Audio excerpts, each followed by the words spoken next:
We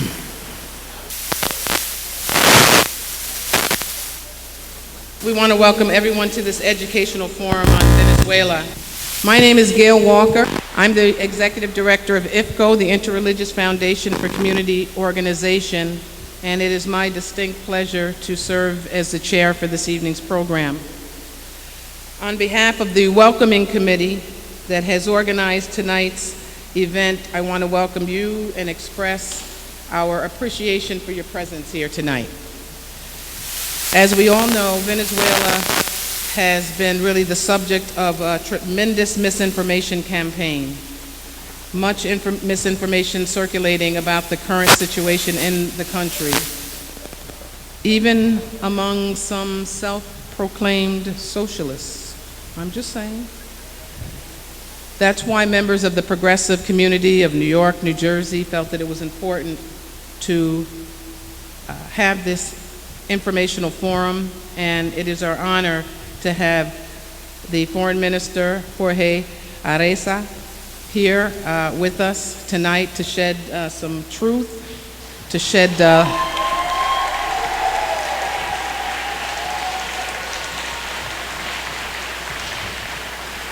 to help confront the lies and the distortions.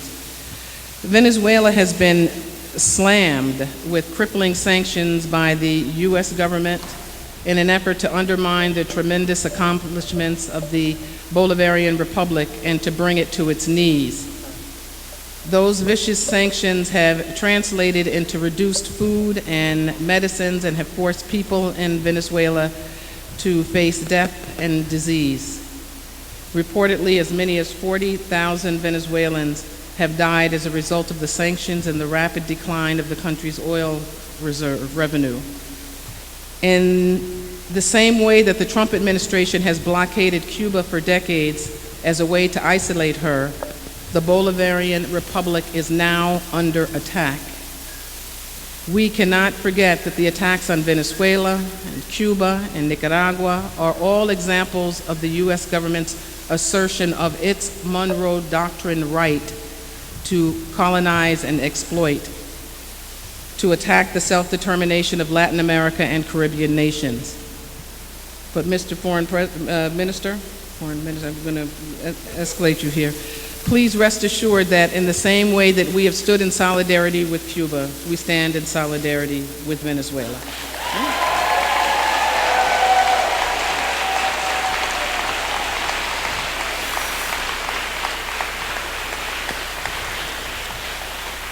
So I just wanted to kind of open things up a bit, but you didn't come to hear me. We have come to hear the foreign minister. But next, we're going to ask a person known to us who wears many hats. He's an activist, a professor, the pastor of Holyrood Church, Iglesia Santa Cruz, which has graciously hosted us this evening to come forward, my friend, my brother, Father Luis Barrios.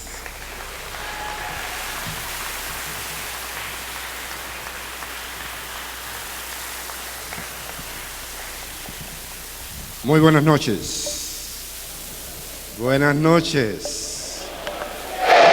Good evening. I have the responsibility to give a welcoming to everyone who is here, and especially our comrade, brother. It is good to see you again at the church.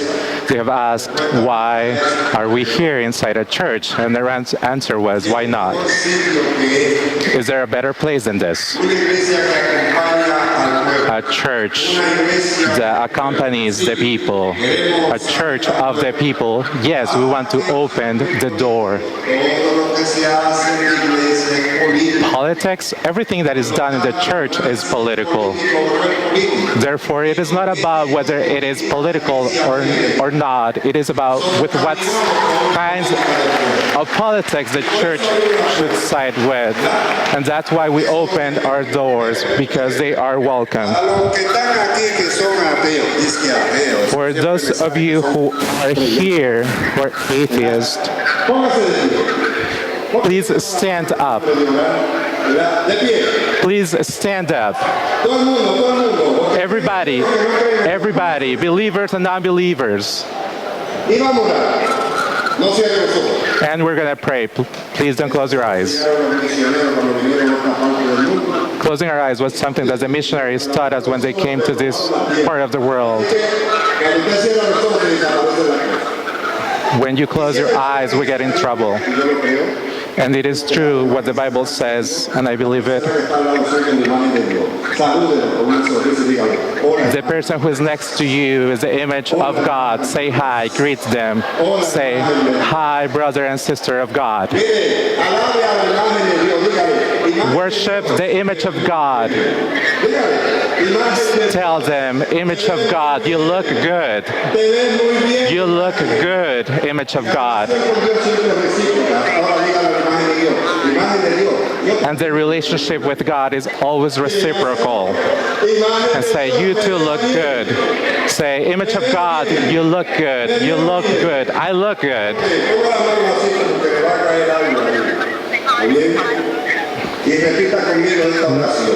Now hold your hands and repeat with me.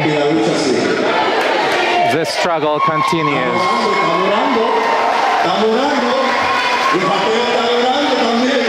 The atheists are praying too.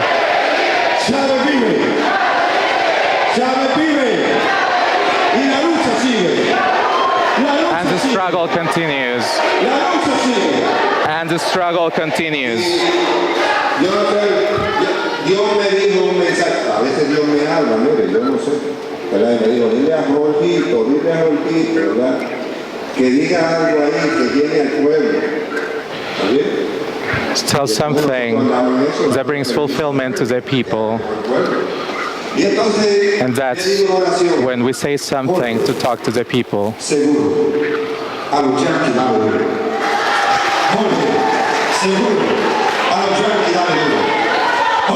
Jorge, for sure,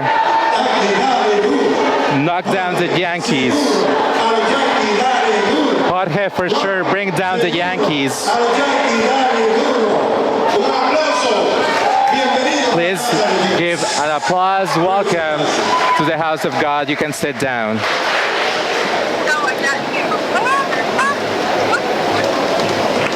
right. Thank you so much, Father Luis. Next, we're going to ask Brother Roger Wareham to come forward.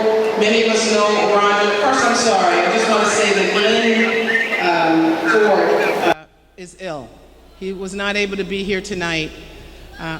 So thank you. It's right. We want to send out good wishes to Glenn. But Roger Wareham has graciously agreed to come forward and share some words and kind of contextualize a little bit, why we're here tonight. Roger, many of you know, is a long-time community activist. He has been associated with so many different just causes, just back from Zimbabwe, an attorney and a member of the December 12th movement. Roger Wareham.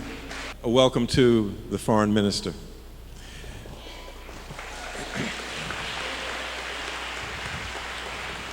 Gail asked me to just say a few words of why we were here. I can look out across this room and I see many familiar faces and some that I don't know, but I see a lot of differences. There's differences in race and language, geographical location, gender, but those are not the important things. The reasons that we are here are the ideas that we unite around. We unite around the demand and respect for human rights. We unite around the right of nations to self-determination. We unite around socialism.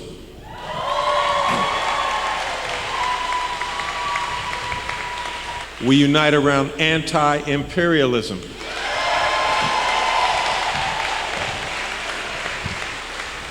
We unite around anti-racism. We unite around anti-gender bias.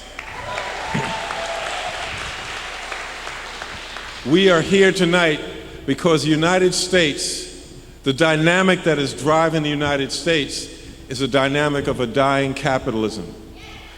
And a dying capitalism is a desperate capitalism. And a desperate capitalism is liable to do anything to maintain its ascendancy. Which is why you have a country that actually had the idea that they could impose Guaidó as the president of Venezuela and persist in that, even in the face of reality and in the face of defeat. We have a country that thinks that it can defeat the anti-bloqueo movement by moving Cuban diplomats out of the United States.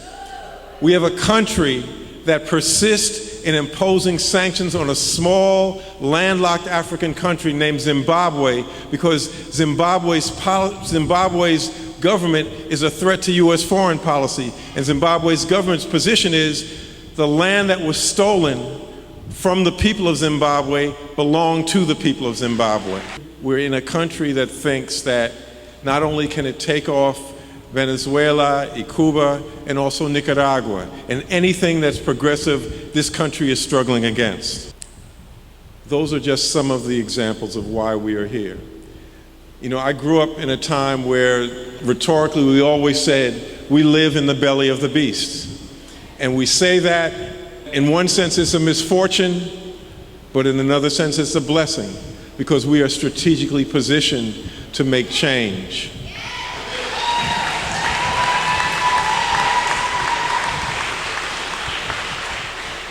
Malcolm X taught us that we can make that change by any means necessary.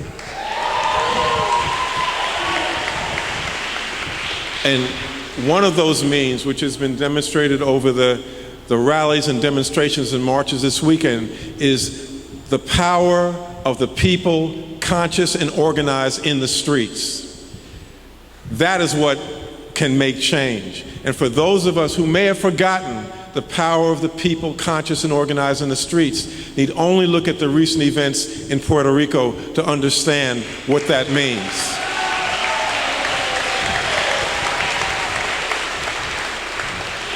So for those of us who are here tonight, we are here because we understand and we unite with the fact that Chavez vive, Maduro sigue. Chavez vive y Maduro sigue. Gracias.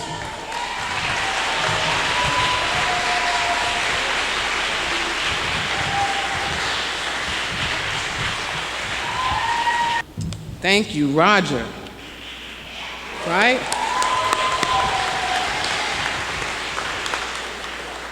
All right, and now it is my extreme honor to welcome, without further delay, Jorge Arreaza, Minister of Foreign Affairs of the Bolivarian Republic of Venezuela.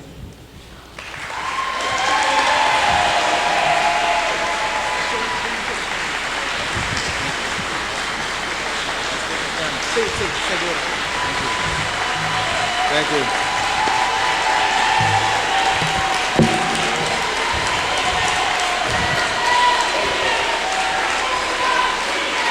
Chávez vive, Maduro sigue. Chávez vive. Maduro sigue. Chávez vive. Maduro sigue. Chávez vive. Maduro sigue. Gracias, Padre. Gracias a Dios. A los que creen y a los que no creen, gracias a Dios por permitir este momento tan hermoso. Cuando entramos por este pasillo, nos sentimos en un barrio de Caracas. We feel like we are in a Caracas neighborhood, that we are with our base, with the most humble people who suffer the most, who struggle the most. And here,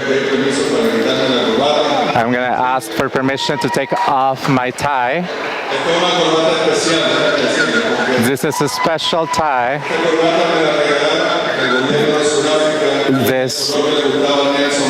This tie was gifted to me by the South African government, and this is the color that Nelson Mandela liked.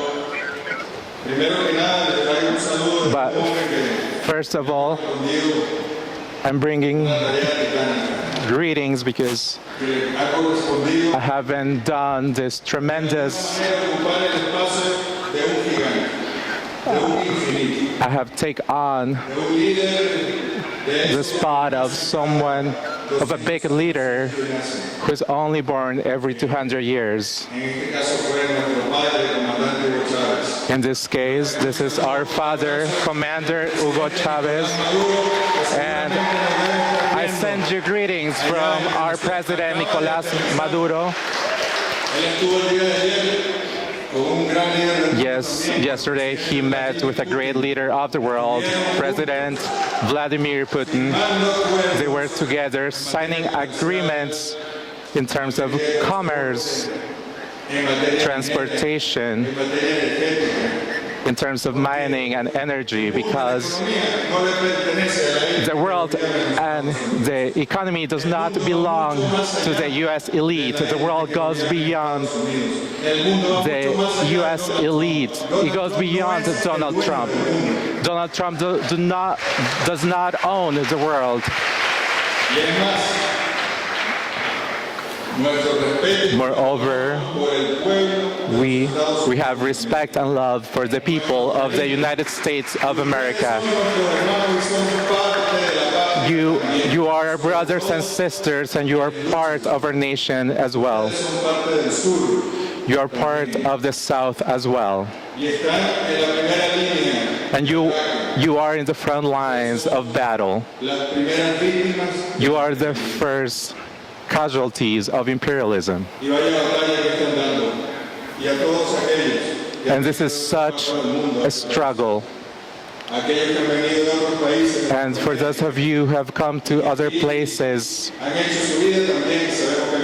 from Latin America, who have settled down here, we embrace you. President Maduro embraces you, embraces all of you.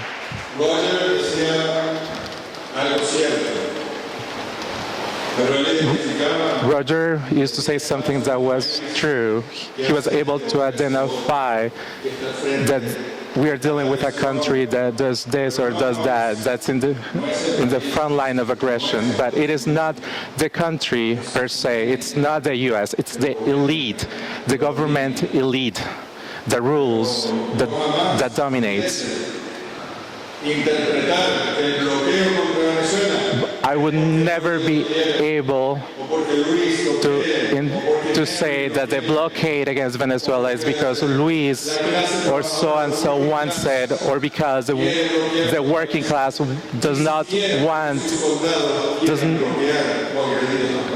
I wouldn't even be able to say that it's because the military once said. That's why I say that you are the first victims of imperialism. And we need to learn to differentiate. And the same happens in most of our countries. Do you believe, for example, that the Colombian president, for example, do you think that yesterday at the UN General Assembly he talked against the people of Colombia, the peasant farmers of Colombia? Do you think he talked about them? Do you think he talked about Afro-Colombians? Of course not. He spoke on behalf of the elite, of the oligarchy from Bogota, which is at the service of the U.S. elite. Yesterday at a meeting, which when I spoke to Maduro yesterday, he said it was a shameful meeting. You had Trump and all the presidents from Latin America and the Caribbean. You also had the CEO, it looked like as the CEO of a corporation that sends their managers on a field trip Just like we said, these were puppets, and the puppeteer was sitting there. But that is not the people of Latin America and the Caribbean. None of those presidents were elected by their people to isolate and to create the conditions for a military attack against the people of Venezuela or Cuba. Quite on the contrary, if people voted for him, for them, was because they were looking for a better life. And that is the case of the man that they tried to impose this year in Venezuela. What's his name? Yes, him. That one day he went to a public square, he greeted people with an open hand and said, "From now on, I am the president of Venezuela."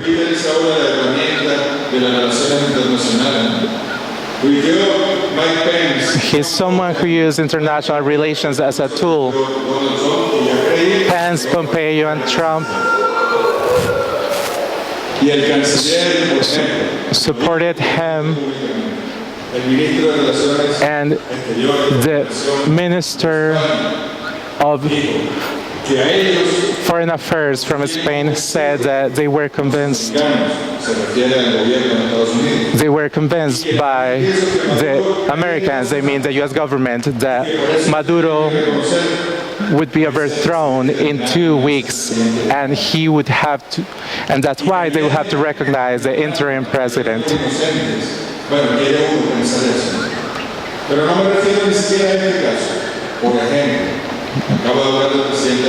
But I'm not even talking about that case. I just talked about the president of Colombia. Someone, a man who is just taking up that space. There was a coup d'etat backed up by the US in Honduras by Ms. Hillary Clinton. In June of 2009, the democratically elected president, Zelaya, asked the people if they wanted a constitutional assembly and if people wanted the presidential re-election. And he had set up a referendum, he had the ballots, everything was organized.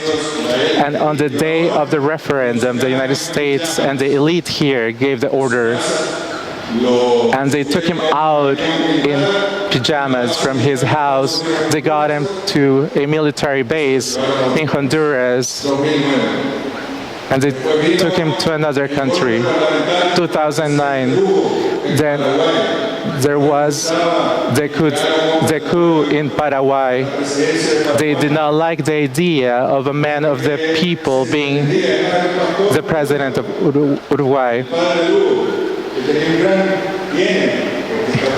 Father Lugo, who has a long way to go. There was a coup against him. Then we had President Lula, who stopped being president, and then the candidate from the party called for elections. There was a parliamentary coup. And just recently, they recognized that it was a coup d'etat.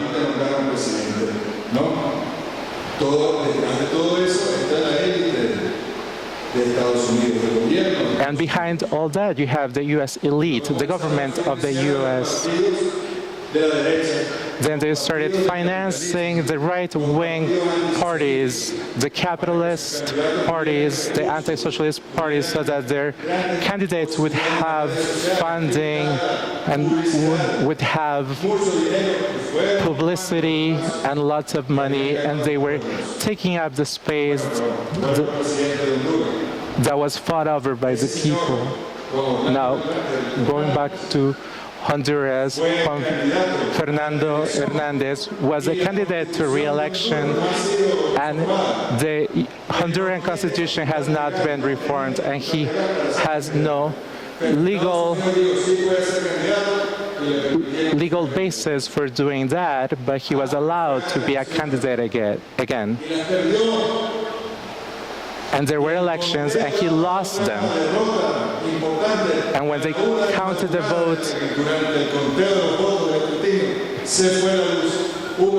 and when they were counting the votes at the middle of the night, the lights went out.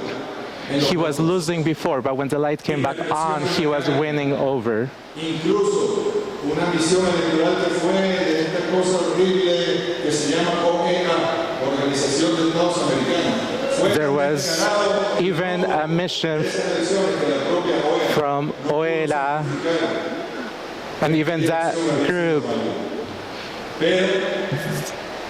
was not able to prove that he had won. But Mr. Hernandez called Trump and said, Mr. Trump, if I move my embassy in Israel to Jerusalem, will you allow me to be the president of my country? And he said, of course. And that's what happened. He was named president. He was recognized by the U.S. But there are other countries where that cannot happen. In Cuba, the people rule.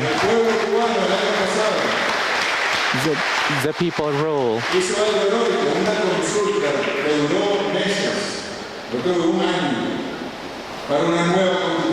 It took months, it took a year to create a new constitution. They asked the children, they asked the workers, they asked the businessmen,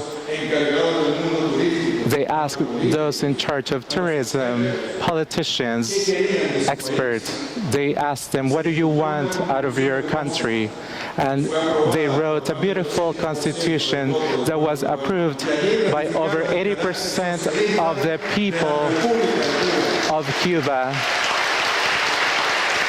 And that was a reflection of socialism of the people in Cuba.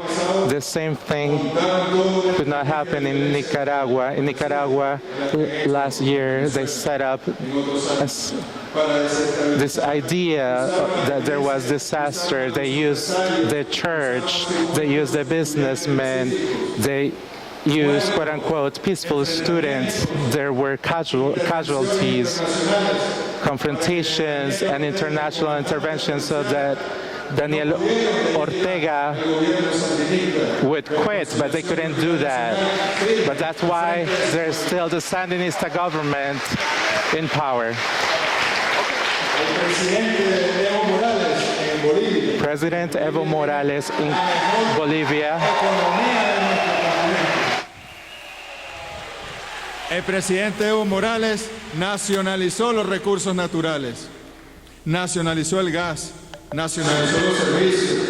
The one Evo Morales, he's going for election this year again, and they're not gonna detain the people.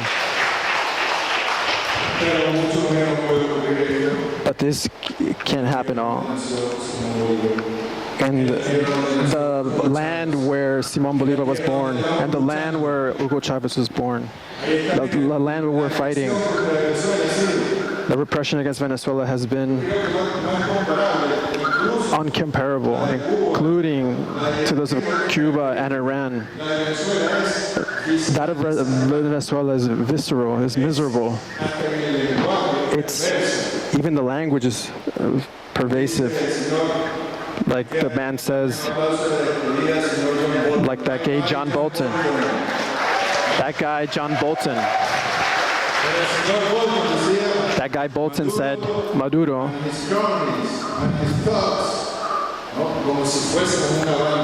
like if it was a criminal band. The campaign of disinformation. And in any country where they see CNN, Fox News, BBC, and they use Nicolás Maduro is a dictator, is a tyrant, it's a arms dealer. I am also a tyrant then. And then why? Just because of the same fact that the constitutional Republic of Venezuela.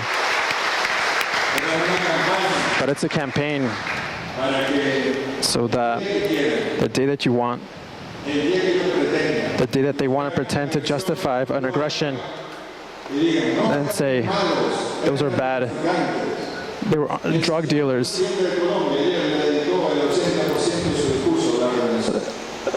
The president yesterday of Colombia spent 80% of discourse talking about Venezuela. Tell me about I'm going to go speak about Colombia. How am I going to speak about Colombia if they increase their production and yield of drugs during his term? And that's why that's what Donald Trump has. How am I going to talk about Colombia and in less than a year? He's the one that doesn't mandate. It's Álvaro Uribe. He's the chief of the paramilitary. And that guy, yesterday, he came and he said, protect the armed dealers, protect the Secretary General. He's a liar, a compulsive liar. All he wanted to do is distract the attention of the problems of Colombia. In Colombia, they killed social leaders almost every day. They've killed hundreds of social leaders in the last years. I say, what I mean years? I'm talking about the last months in Colombia. The governor of the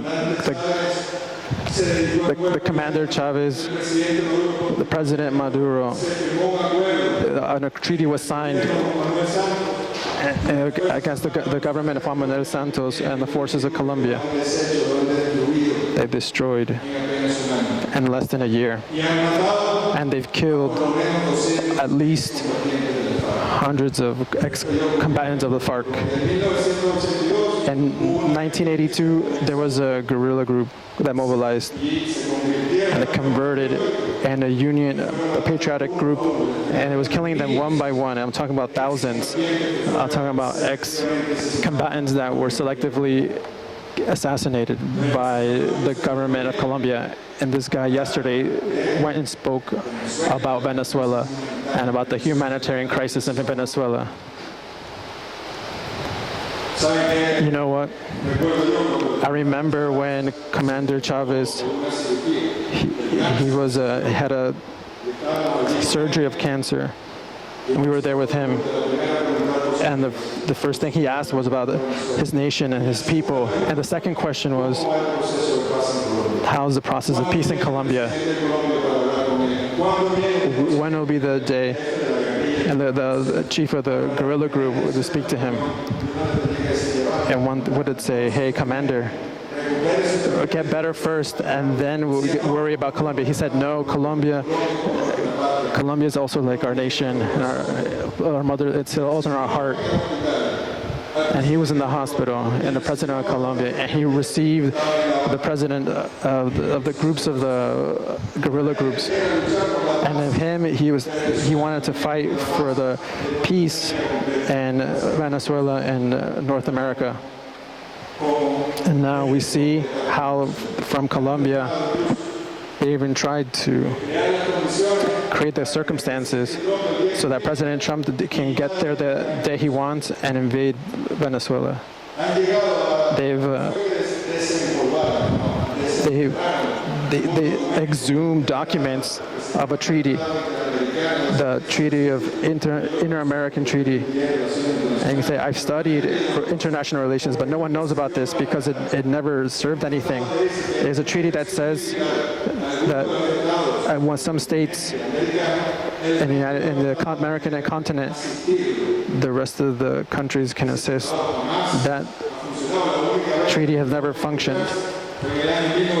And, 1982, when there was a conflict, an armed conflict in the UK with Britain, with the islands of Argentina, and there was when Argentina wanted to enact this treaty, you know what the United States did? They helped the English, they helped the British. In other words, for what? To take these measures against Venezuela, to create the conditions of Venezuela. There's terrorists. They say that in Venezuela,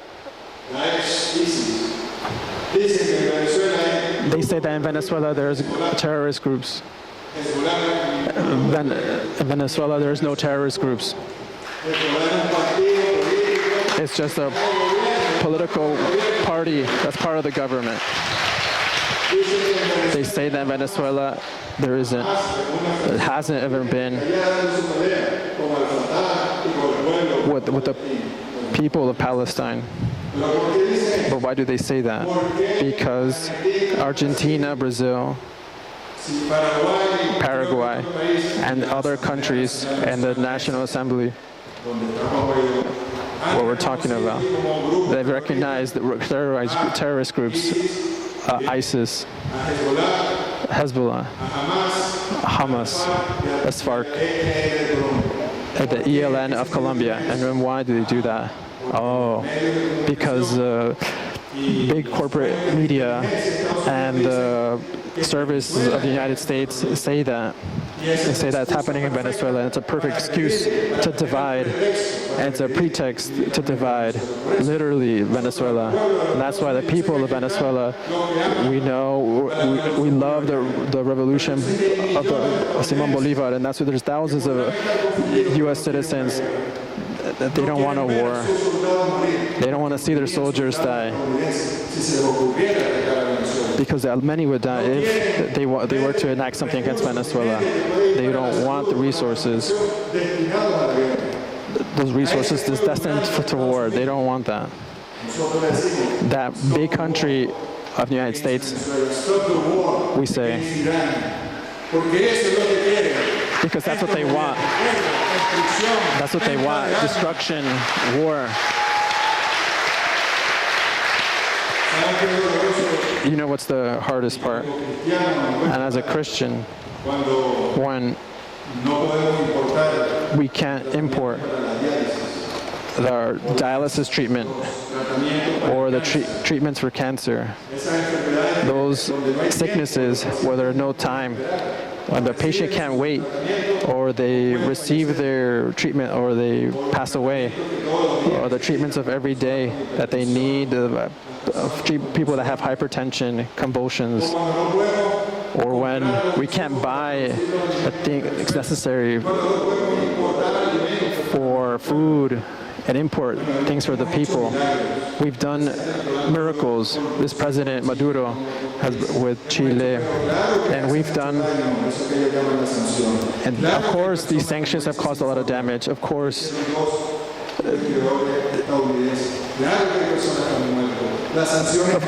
the sanctions kill people. Sanctions create suffering. That's what we tell Bamfield said. The people of Venezuela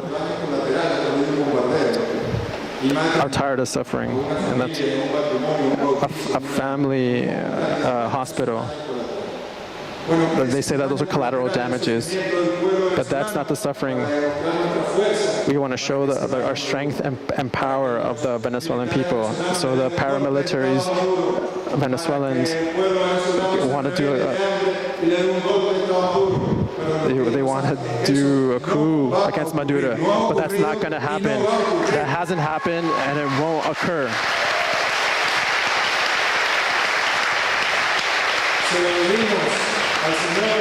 We say it to Mr. David.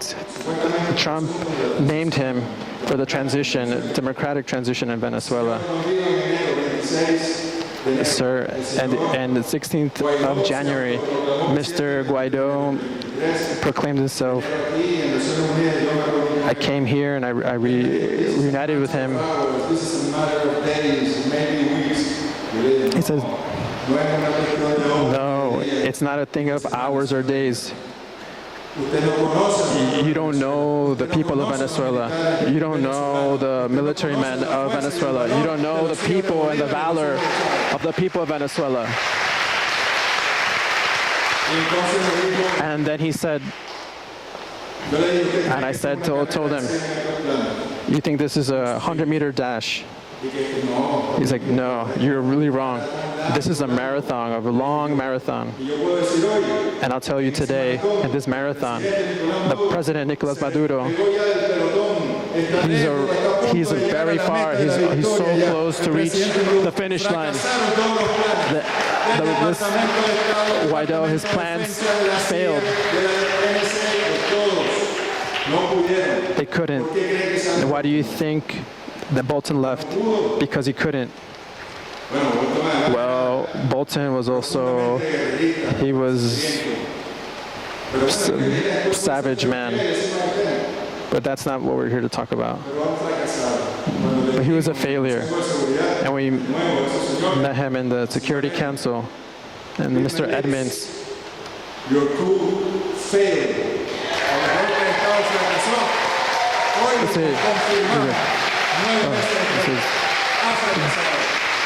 It failed. But very well, if you know what we're fighting for. And we're trying to treat the people despite difficulties. And I can tell you even more, that today in Venezuela produced more food than 2 years or 1 year ago. And despite the sanctions, despite everything that's being said, and despite the aggressions, and little by little, we're going to be independentizing ourselves, releasing ourselves from the system, from the North American empire.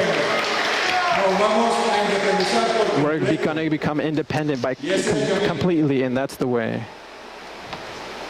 But this is something you must understand, because this is not something that Maduro, Trump,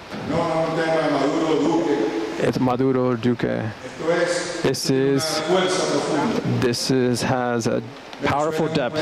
Venezuela is a country rich of resources, oil, natural gas, water, diamonds, water. We have fertile land. We have a biodiversity.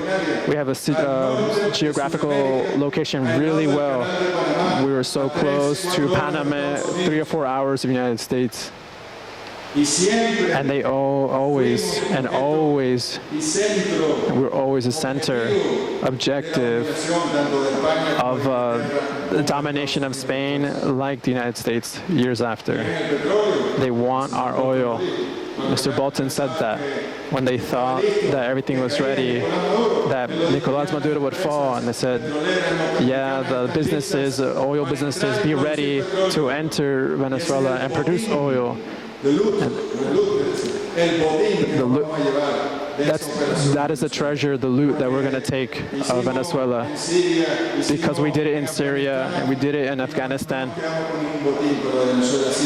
and we're going to stay with the loot of Venezuela, and we're going to tell the elite of the North Americans that the oil of Venezuela is of the Venezuelan people.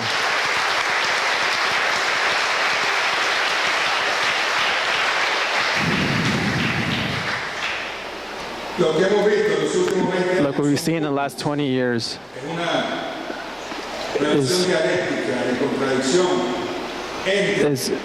between the bourgeoisie of Venezuela, the oligarchy, the national oligarchy of Venezuela that was government until 1999, against the people of Venezuela that reached power for the first time through Commander Chavez in 1999, because Commander Chavez, when he entered the presidential palace in Caracas, the 2nd of February of 1999, he wasn't alone. He didn't enter with his tie, and he entered with the people. He entered with the poor people, and we took the power of Venezuela through the democratic process. And that from that day that Chavez assumed power, he launched a call for the people. He called referendums for a National Assembly to have new laws to guarantee that the natural resources of the people of Venezuela, and that the people of Venezuela were the owners of that. And that's the first thing he did, and he achieved it. Yet the oligarchy and the bourgeoisie, they had the resistance. In the year 2000, in the year 2001, and then the year 2001 they started the coups, the intents to destabilize the USAID money, CIA money, the attacks, and the first coup. A lot of you weren't even born, but the commander Chavez, he stopped them, like they stopped Salvador Allende, the first socialist, democratically elected socialist president in Chile. And Senor Chavez, they also overthrew him because they didn't count with the Venezuelan people. They didn't count with the Venezuelan military. And a few hours later, he was back as a Venezuelan president.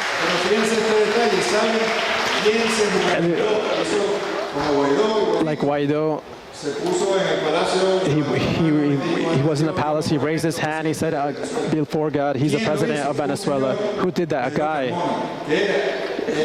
He was a guy that was the chief of the businessmen of Venezuela. His message was that the private sector, the bourgeoisie private sector, took the power, but it didn't even last 2 days. And the people, the Venezuelan people, took the power back, and then Chavez came back, and they continued. In that same year, there was a sabotage on the oil fields. The bourgeoisie, thanks to the resources of the people, Venezuelan people, there's a lot of people that bourgeoisie were formed in the United States. In the 1980s, there were sections. There were sections of Venezuelan community with a lot of money. The natural resources of Venezuela were sent to the United States. They paralyzed the oil industry. There was a general sabotage. Chavez, go. Chavez, you're a dictator. But they also couldn't stop. They didn't count on the working class oil field people or with the working class Venezuelan people. Another chapter in the process of dialogue that was activated against a referendum was reached. There's a retroactive referendum. In the middle of the period, you can do a referendum. They keep on doing. The governor, the parliamentary, the president. And it was a big pressure because you had to do that obligatory referendum because Chavez was going to lose. And they invested millions. The oligarchy invested millions in Venezuela. What happened in 2004? He won with more than 70% of the votes.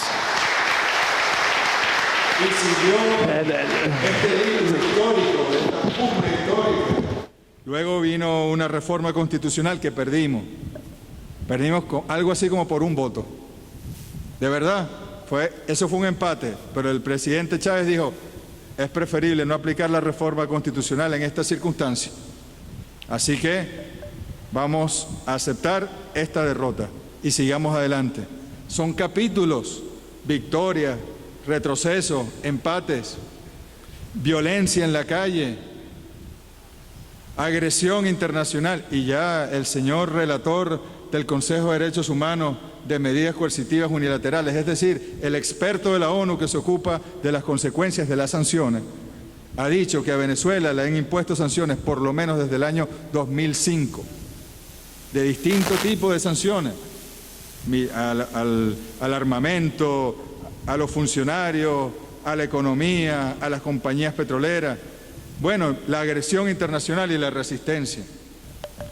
Y luego vino algo que nos tomó por sorpresa. And then there was something that took us by surprise, which was President Chavez's illness, which we hope that one day science can tell us if that was a product of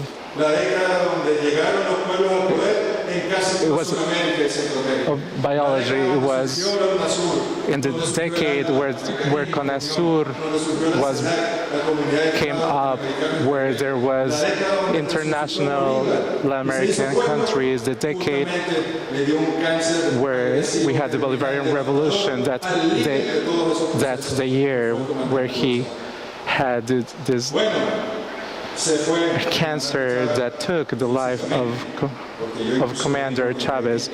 He left us physically, but he is still here with us. I can see it in the eyes of that woman, in the eyes of that man, in the hands of that woman who is over there. Commander Chavez is here today, just like is Che Guevara, just like we feel Gandhi or Mandela here with us. Chavez left us, and they said, it's ready. Chavez was the foundation, was the main pillar, and they said, once he's gone, can you imagine a bus driver? That man will never win the elections, and they supported the other candidate with resources and funding. And who won? Maduro won with a narrow margin, but he won. And what did they do again? They started. They did not recognize his triumph.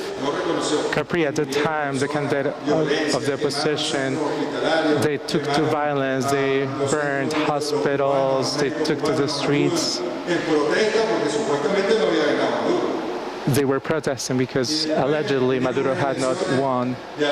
And then we had generations of mayors who won at 70%, and then there were riots of people on the streets trying to burn things and trying to reach power through violence with resources financed by the U.S. elite. There were 43 people who died. There were police officers and military members who died. There were military officers, members who unfortunately died as well. And what did they say? Maduro is a murderer. And then what happened? And then we had an episode of 4 months of violence where 25 people died. I don't know how many military members, police officers, government officials died. There was pain, there was blood, and again there was this thing about the dictator who does not respect human rights. How is this possible? And you know what? Maduro at the time could have ordered at the time as the commander-in-chief to order the military, to order the police and the military and the high-ranking officials, like it used to happen in the old regimes where they would kill the people. That's not what Maduro did. He did not send the military to the streets. He called for an election, and he called people to call for a constitutional assembly, and people came, and democracy won. We had lost the National Assembly elections because of the economic war, the struggle to get products. You know, there were people who came to the streets jumping off barricades. There were mercenaries who were paid by the opposition to stop people from voting. And we didn't even expect 5 or 6 million Venezuelans to come out and vote. But in reality, there were more than 8,000 of Venezuelan men and women who voted. And then we had an episode of 4 months of violence. The last day, they destroyed electoral ballot machines. They killed the guards. There were Venezuelans who were killed, who were set on fire because their skin was dark, because they were black. And there was an order to kill them. And the day of the election was July 31st. We announced the results that night, and then the next day we announced the results, and there was no more violence, which means that peace won, the Constitution won. And what did the US say, and Europe said, and those Latin American countries run by puppets said, Maduro is a dictator, he oppresses their people, violence happens because he sends the military to the streets. You see, that's false. That's another chapter. Now, the U.S. blockade is done with the help of the public officials in Venezuela who are puppets, with the help of this clown, which is the expression. It is a form of war against the Venezuelan people. The coup from this year, that was no Guaido. Guaido didn't even know people. People even are starting to forget his last name because he holds no power. He never had any power. That was not them. That was not the people here who say that they represent the Venezuelan people, who no one recognizes them, who are siding with Trump, Today, there was a sanction against Raúl Castro, the president of Cuba. Let's give an applause to Raúl Castro.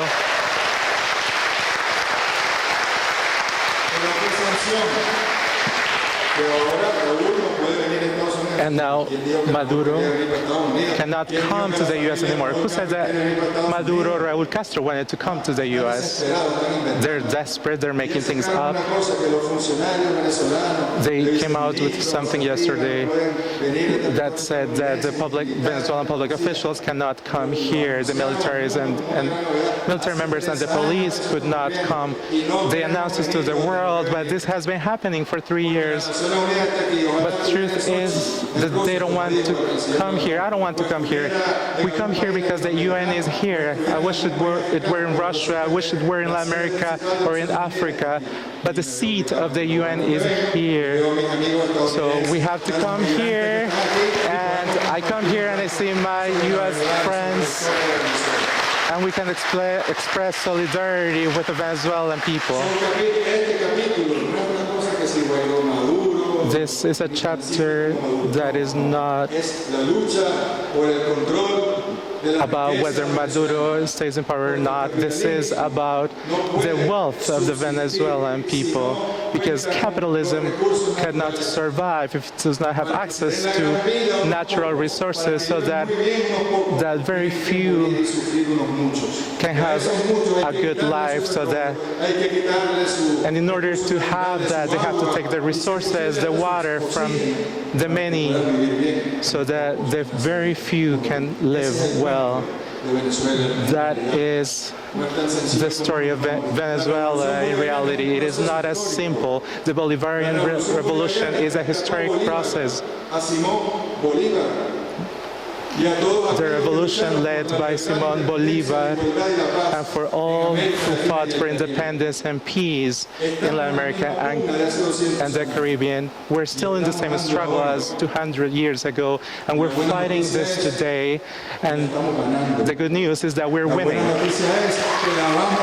The good news is that we will win.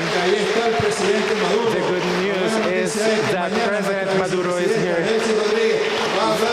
The good news is that tomorrow the President Rodriguez will speak to the UN. He will speak as the official representative of the people of Venezuela. They couldn't do it with Guaido. They couldn't do it with the coups. And that's what's beautiful. That's why we thank you for your solidarity. We thank you so much because you understand us. And I say to the beautiful people of the U.S., there are representatives of the Grupo de Protectores. Thank you from the bottom of my heart. You are heroes. You're heroines.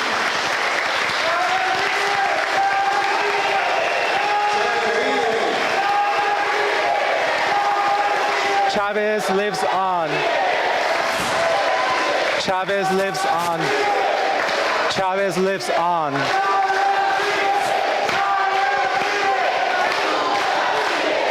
The struggle continues.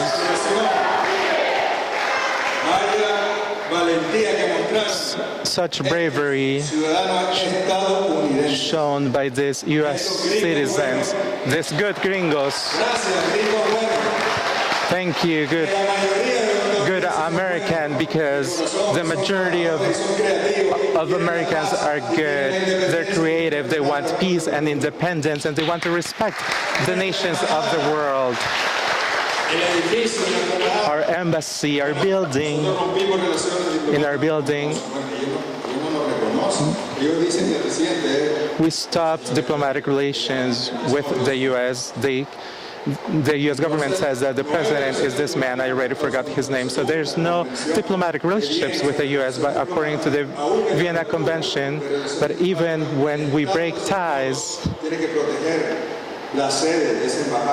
the state has to protect the seat of that embassy, the building. They cannot come in. It cannot be trespassed. In Caracas, there is this huge building, the U.S. embassy. Do you think Maduro sent someone to take over that building or sent the police there? Of course not. On the contrary, we sent more guards so no one could go in there. But here in Washington and here in the New York consulate, what they did, what the State Department did, was to take over, to enter by force, and to put people who say that they represent the legitimate government of Venezuela. And this men and women, young people of the U.S.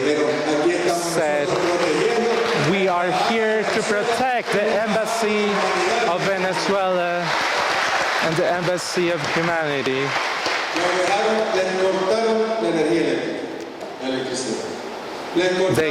They cut their power, they cut the water. It was led by middle-class Venezuelans. They were doing the same thing that they do to Cuba, that they do to Venezuela in a smaller scale. They blocked it so that medicine could not come in without electricity or water. And what you saw there is what the nation suffer under imperialism. What did they do? They resisted to the very last minute. And then there were 4 of them left, and they're here. And the 4 of them were taken by the police, heavily armed, and they were brave enough to come in and talk to them. The only way that they could do it was the way that imperialism does it, by force, with weapons, because if not, they would have never come out willingly. President Maduro told me, ask them as minister that they should stay to protect our territory. And now they're suffering. They're facing charges. They could spend time in jail. They might have to pay a penalty of thousands of dollars because they're considered to have broken the law. And this is a sign of bravery. And this people, American people, are people who fight. I cannot I've seen people here in the U.S. at the UN, this man who is worried, who is afraid, who speaks with a lower voice, who's not cracking jokes anymore. I did not see his arrogance of the past. We know that the people of the U.S.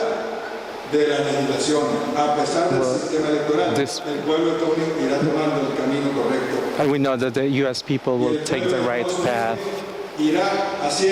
despite the Electoral College. And we know that in their own pace, they will bring about a revolution led by the workers, by the unions, by women, by students, by journalists, and by the professional class, immigrants, the children of immigrants. There's no doubt about that. That's coming. That is the chapter of resistance against imperialism in the front lines. And I'm extremely happy to know that we are together. I am so happy to know that nothing can separate us. It's such a joy to be here and to be received, welcomed with love in New York. The belly of the beast. As Roger said, in the belly of the beast. In the belly of the beast. And as Roger said, that seems terrible. Which he said, is it our fate to be attacked by the beast?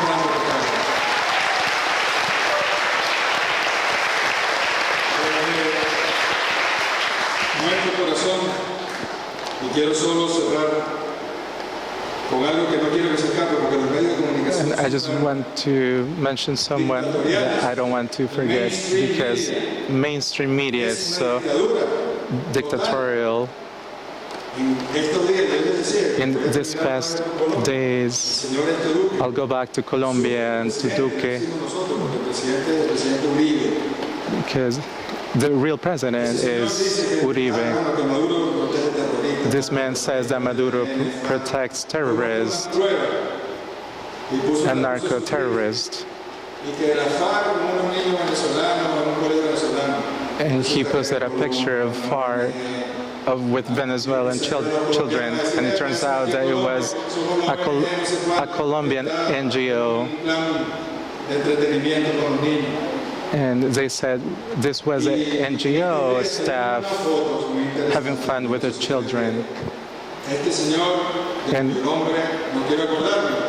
And then there is this man whose name I don't want to remember, who people say he's the alleged president of Colombia, of Venezuela. He went to Colombia to a concert organized by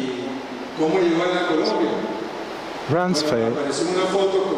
And how did he show up in Colombia? There was a picture of him with drug dealers and drug traffickers in Colombians. And are there Colombians here? I know you have suffered the violence of drug trafficking. And I'm sure you are here fleeing the violence, not because of economic reasons, but because of the violence, your whole family. And you see here with this man, and there were human rights activists in Colombia who came out and said this is a paramilitary leader. His nickname is, this other man, his nickname is Patrón Pobre, who is behind drug trafficking. And there's this other man who drives his car, and there's a bunch of them, and they asked him, why did you take a picture with them? And he said, well, because I'm very famous and I was in Colombia, and they asked for a selfie. And then it turns out that this man, Alejandrito, is a terrorist who was captured in Venezuela.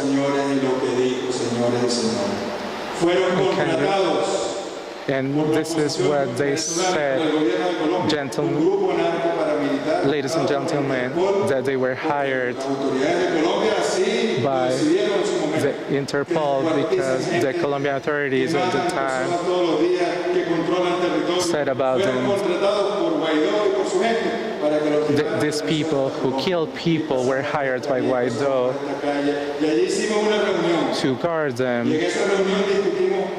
in Colombia, and they went to a meeting where they made a deal with Guaidó where they asked to be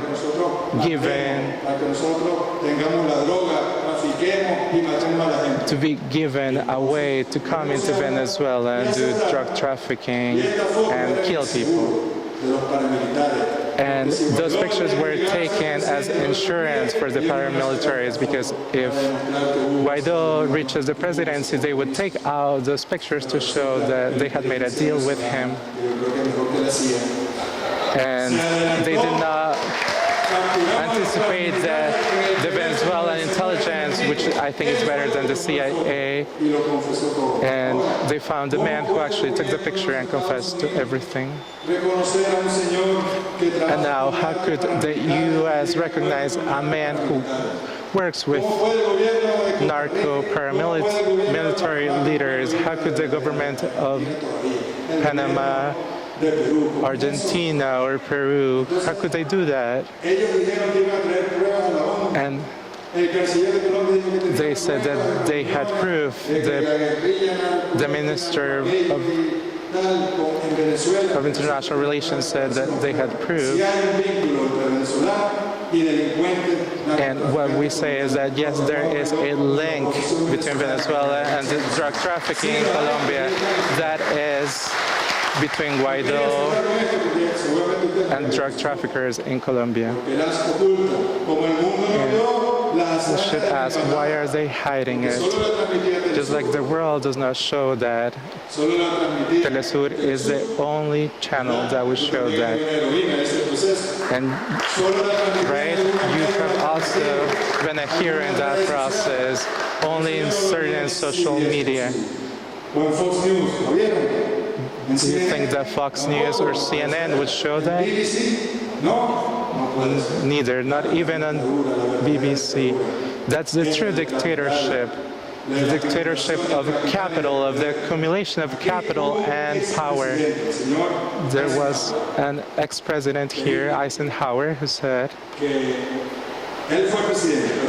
was president, but who truly governed is a group of military and businessmen. Not just that, it has to do with technology. It is a great power. The empire is not the White House. The empire is these big corporations. It is not the House or the Senate. These are the puppets of the corporations. Now you have a businessman who has reached the presidency,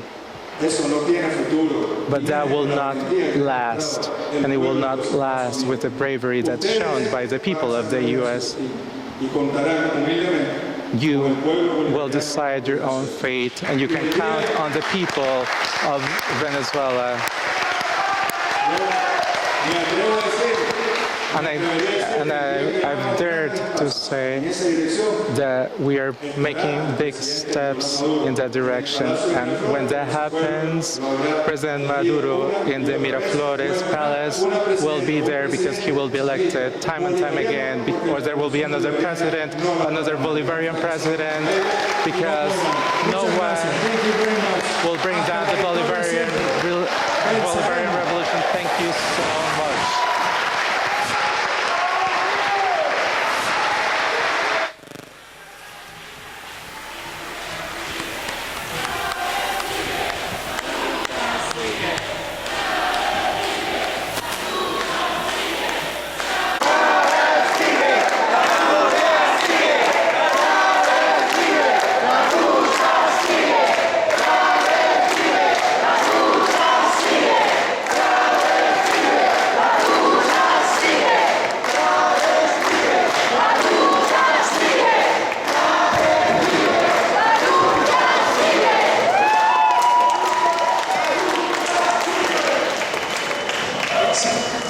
Mr. Minister, we just want to say thank you. We know that you've had a really successful string of meetings as part of the 74th UN General Assembly, despite the rhetoric and the aggression of the U.S. Toward Venezuela. But we are very aware of the fact that despite your busy schedule, you came uptown to talk to the people. Progressive world leaders, and we're grateful. And we're grateful to Luis Barrios for always opening up a Holyrood Church.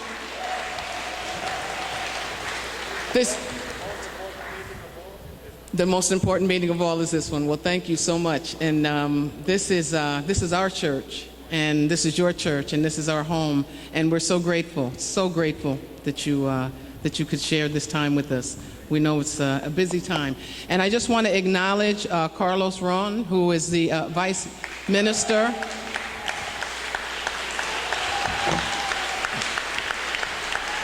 Vice Minister for North America. Thank you, Carlos Ron, for being here. And Laura, thank you so much for being here. I also want to acknowledge City Councilman Yadanis Rodriguez, who's also in the House.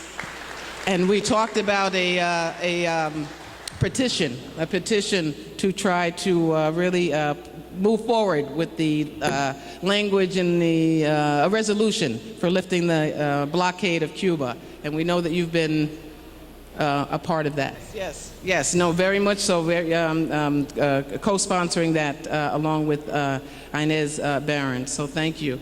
So we're just grateful. We know it's a busy schedule you have. There had been a rumor that there might be a moment of exchange, but I think you've got to go.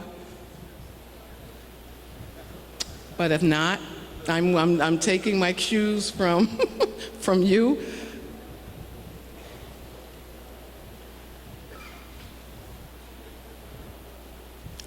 We know that tomorrow is a busy day, but a couple? Okay, so the foreign minister is willing to entertain a couple of questions. Couple as in two. As in two. So I saw a hand here, but we should make them relatively brief. So if you'll come forward, and maybe, sister, if you'll come forward as well. Yeah. That's a good point. If you'll stand and use that microphone.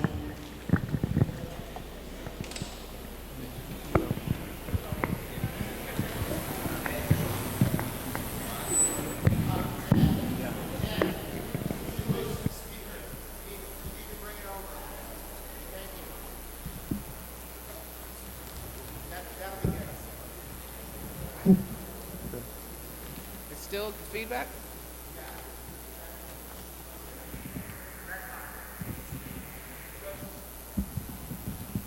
I don't know what to do. So, why don't you come? I like that. See, this is why he's the foreign minister. He's smart. Why don't you just use that? Right here? Yeah. Let's try to use that. Muy buenas tardes. Yo soy del Ecuador, estamos aquí con Revolución Acción, nuestro grupo del Ecuador. Y de nuestra parte pido disculpas por lo que dijo el presidente Moreno, que es un corrupto traidor, que dijo ayer que debía dejar la presidencia presidente Maduro. Es algo increíblemente audaz, que está arrodillado al imperio, y Dios quiera que algún día Correa regrese la soberanía de nuestro país.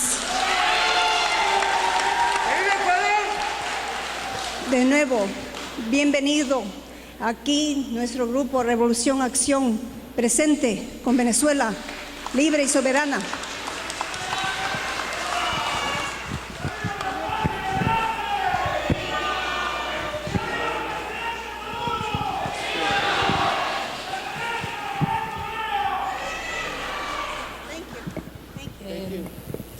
Ministro, yo tengo una pregunta diplomática ya que vino a la ONU. Yo quería saber si usted tiene miedo. Do you have any? Are you afraid of the sanctions that U.S. has put against Cuba, that they would put and repeat themselves against Venezuela?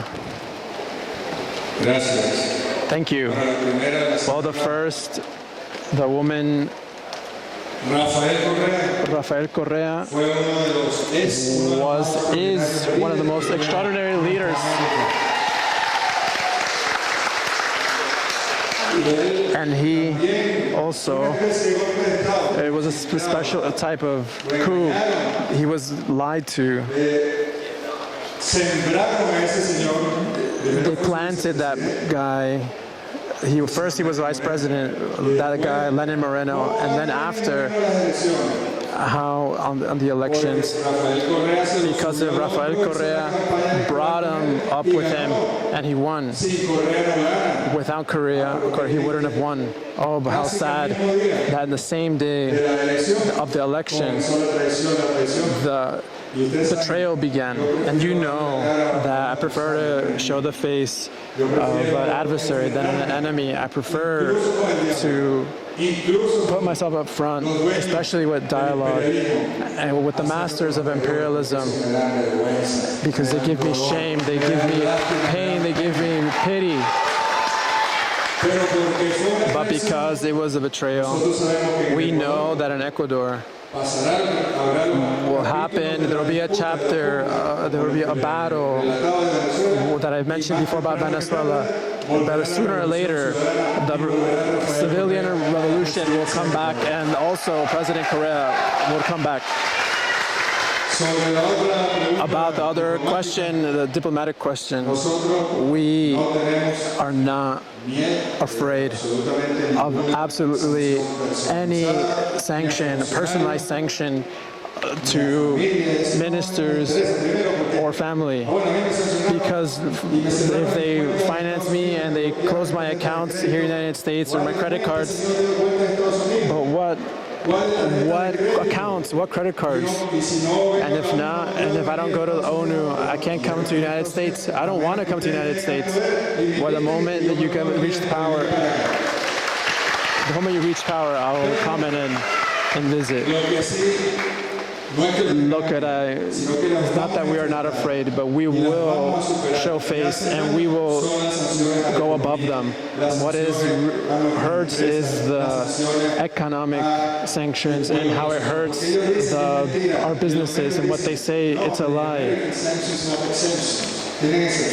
The sanctions have exemptions. Items are not affected by the sanctions. It's a lie. When you buy a pen, you have to make a transaction. You have to import it. When you have to buy food, it's the same thing. When you have to buy medicine, too. When you have to buy treatment for dialysis, the same thing. When the bank doesn't permit you to make the transaction, you can't buy or rocks or diamonds or food or treatments. Those are the sanctions that hurt. We can't buy the repairs for our oil industry. Well, he will do it in other ways that's longer, that are much more difficult, that require more time. But those sanctions, well, they'll also provoke that we won't go back to our normal production, oil production, which is our main thing in Venezuela, that provides the education and the housing of the people. That's why attacking the oil industry, they're attacking the people. Those sanctions are the ones that we don't like. They're illegal and arbitrary, and they don't go with the signed letter of the ONU, UN. And we will affront them, and we will overcome. But I'm afraid of sanctions, diplomatic. I don't have fear of anyone. We are here to fight, and we will fight for the people of Venezuela.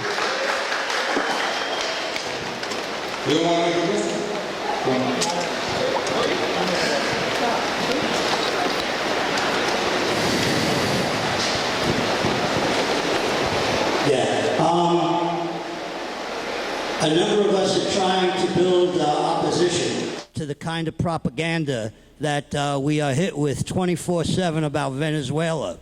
Trying to get different legislators to oppose not just military intervention and but also the sanctions. What is the best way, or how can we best help build support, not just Norteamericanos aquí, but also Venezuelans who are in the United States, who can be an important force, because often Venezuelans who come here are part of the propaganda against what's going on in Venezuela. Okay. Finally.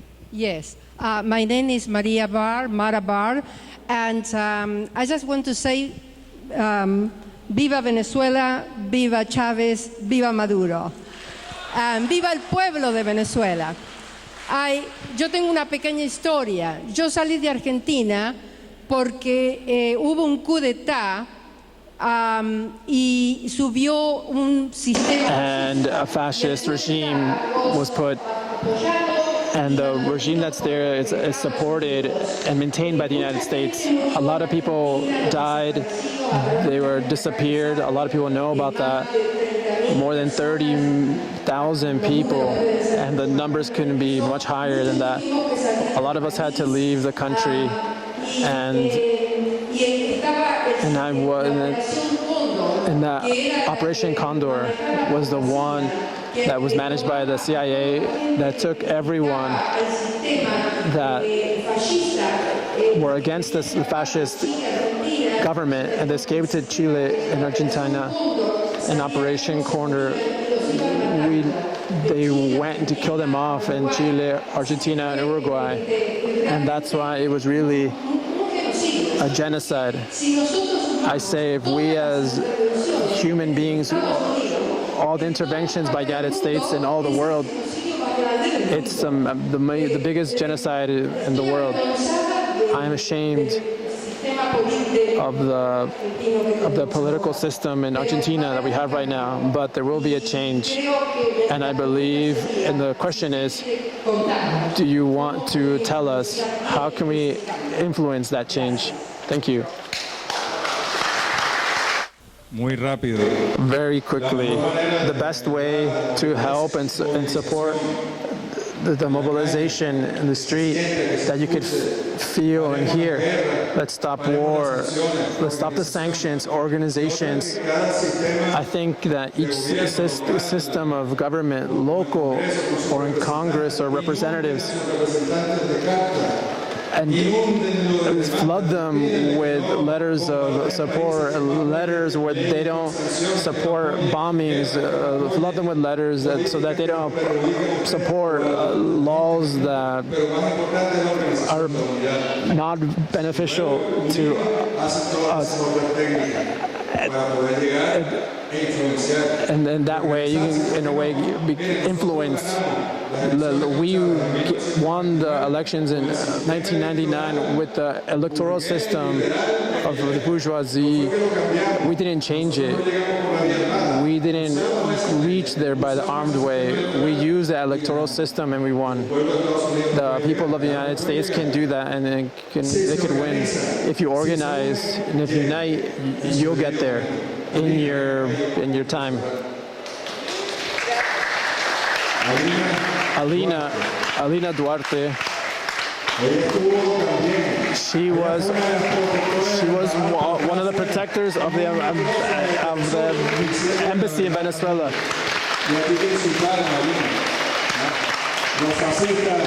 The fascists, they say fascists are fascists. Venezuelan can't be fascist. A son of Bolivar can't be a fascist. They say that they are, and they insulted. What person so great.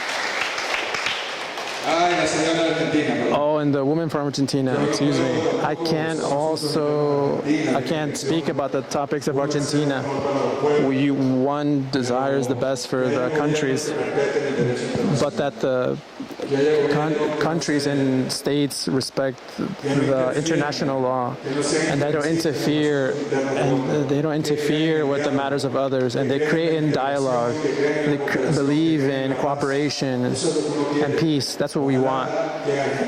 We hope that in Argentina, a government of those characteristics can be made. We see that in Mexico. We can't say that in Mexico there's a socialism or that President López Obrador is a revolutionary. President López Obrador is a sincere person who respects the people, that respects the people of the world, that respects the Mexican Constitution, and respects the international law. And that's more than sufficient. So that I hope that the people take the power through democratic manners, but that also that there's governments that respect the people and the law. Thank you.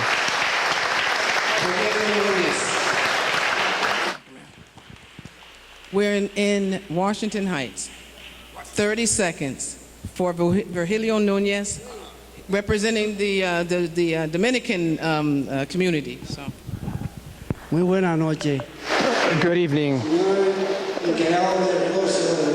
The person in charge of Venezuelan affairs here, us like Dominicans, I, in the name of my country, the Dominican Republic, ask for forgiveness on the Bolivarian Revolution, that our government hasn't been enacted the way they should have to the Bolivarian Revolution or towards Hugo Chavez. Thank you very much. You don't have to ask forgiveness, my friend, Dominican or Ecuadorian friend or a fellow U.S. citizen. Those governments are not people. Those governments are bourgeoisie that the interests of the capitalism are put. They don't act for you, and we know the people of Latin America and the people of Africa and the people of the South, the people are with them, and that the people of Venezuela are with them too. Now, okay.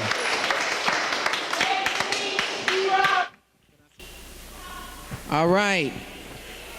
We're going to ask everyone to please stay in your pews. You can stand as the delegation is leaving, but please stay in your pews while they make their way to the front. Thank you.